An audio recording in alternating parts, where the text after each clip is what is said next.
The year 1688 witnessed a momentous event in English history, the Glorious Revolution. This bloodless revolution led to the deposition of King James II and the ascension of William of Orange and Mary II to the throne. The Glorious Revolution was a pivotal moment in shaping England's political landscape, establishing parliamentary supremacy over the monarchy and laying the groundwork for a constitutional monarchy. It had profound implications for the development of democracy not only in England but also across the globe. This essay delves into the historical context surrounding the Glorious Revolution, examining the events and key figures that shaped this transformative period. We will explore the reign of James II, his controversial policies, and the growing opposition he faced.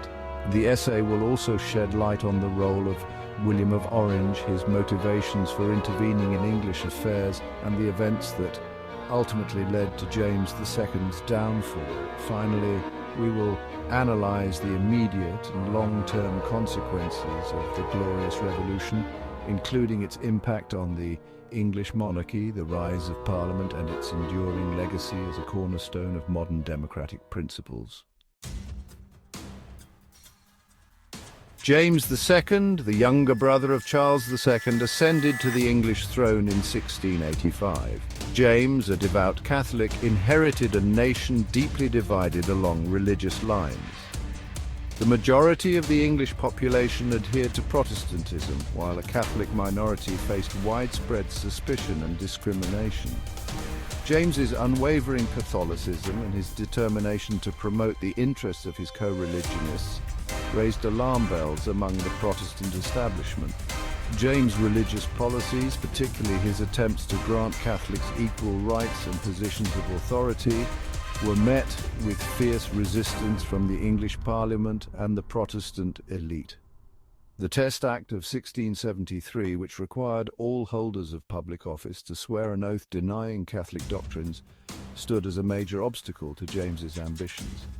His efforts to circumvent or repeal the Test Act further alienated him from the political establishment.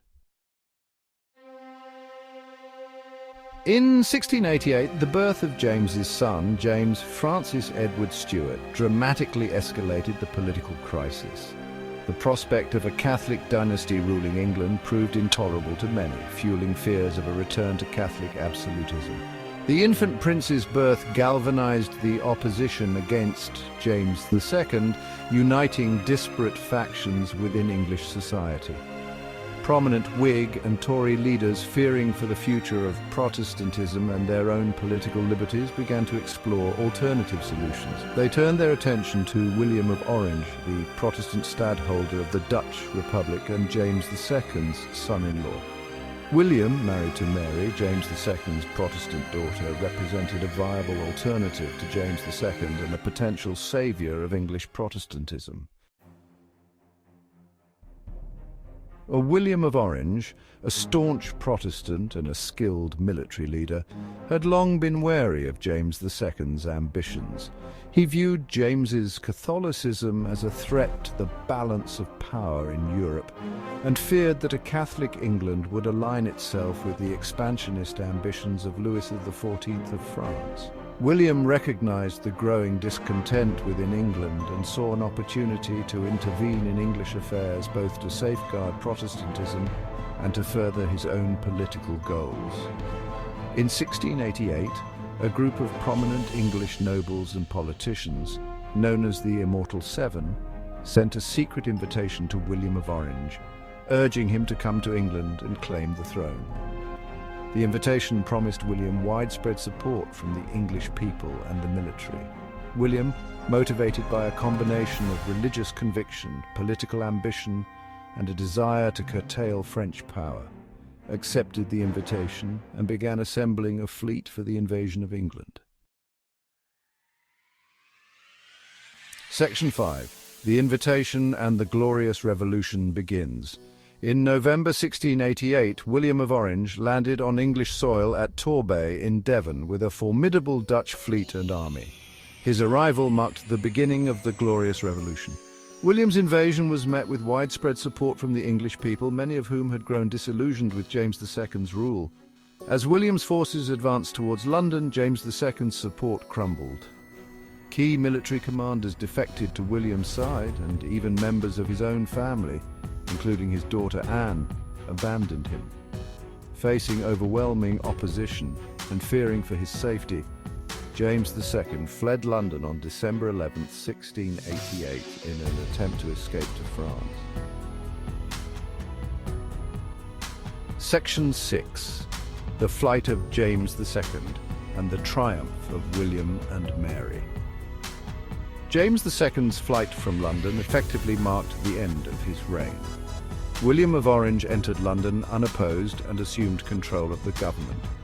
The English Parliament, eager to legitimise the change in regime, declared that James II had effectively abdicated the throne by fleeing the country. In February 1689, Parliament offered the throne jointly to William and Mary.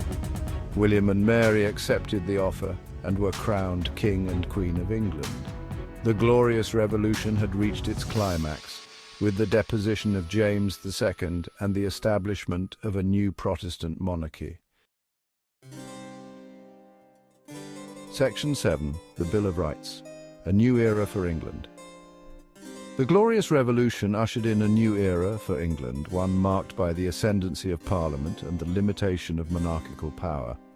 In December 1689, Parliament passed the Bill of Rights, a landmark document that enshrined the principles of constitutional monarchy and individual liberties. The Bill of Rights declared that the monarch could not suspend laws, levy taxes, or maintain a standing army without the consent of Parliament. It also guaranteed freedom of speech in Parliament, the right to petition the monarch, and protection from cruel and unusual punishment. The Bill of Rights fundamentally altered the relationship between the monarchy and Parliament, establishing the principle of parliamentary supremacy and laying the groundwork for a constitutional monarchy. Section 8. Lasting impact and the legacy of 1688. The Glorious Revolution had a profound and lasting impact on English history and beyond. It marked a decisive shift from absolute monarchy to constitutional monarchy, with Parliament assuming a more prominent role in governing the country. The principles enshrined in the Bill of Rights, such as parliamentary supremacy, individual liberties, and the rule of law, became cornerstones of English governance and served as a model for democratic movements around the world. The Glorious Revolution also had significant religious implications. It secured the dominance of Protestantism in England and ended the threat of a Catholic restoration. The Toleration Act of 1689 granted religious freedom to non-conformist Protestants, though Catholics and Unitarians remained excluded. Section 9. Conclusion. A revolution with global reverberations. The Glorious Revolution of 1688 stands as a pivotal event in English and world history. It marked a decisive step towards constitutional monarchy and inspired democratic movements across the globe. The principles of limited government, individual liberties, and the rule of law enshrined in the English Bill of Rights continue to resonate in modern democracies today. The bloodless nature of the revolution, achieved through a delicate balance of political maneuvering, popular support, and military intervention, makes it a unique and enduring example of political change.